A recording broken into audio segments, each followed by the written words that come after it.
আজি অসম জাতীয়তাবাদী যুৱ ছাত্ৰ পৰিষদৰ কেন্দ্ৰীয় কমিটি নিৰ্দেশমৰ্মে মৰিগাঁও সদৰ আঞ্চলিক সমিতিয়েও আজি নাগৰিকত্ব সংশোধনী আইনৰ প্ৰতিলিপি দাখ কৰিছোঁ।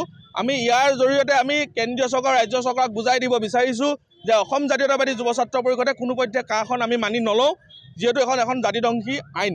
আৰু আজি যি কাখন আজি বলৱৎ কৰিলে যোৱাকালি, গতিকে ইয়াৰ ফলত কিন্তু আমাৰ অসমীয়া জাতিটো কিন্তু নিঃশেষ হৈ যাব। কাৰণ আমাৰ অসমীয়া ভাষা সংস্কৃতি কিন্তু অতি সোনকালে যে নিঃশেষ হ'ব, ইয়াৰ কাৰণে দায়ী হ'ব কিন্তু অসমৰ মাননীয় মুখ্যমন্ত্ৰী, কেন্দ্ৰীয় মন্ত্ৰী সৰ্বানন্দ সোণোৱালকে প্ৰমুখ্য কৰি ভাৰতীয় জনতা পাৰ্টি কিন্তু আৰু মিত্ৰজোঁটৰ কিন্তু সেই মন্ত্ৰী বিধায়কসকল।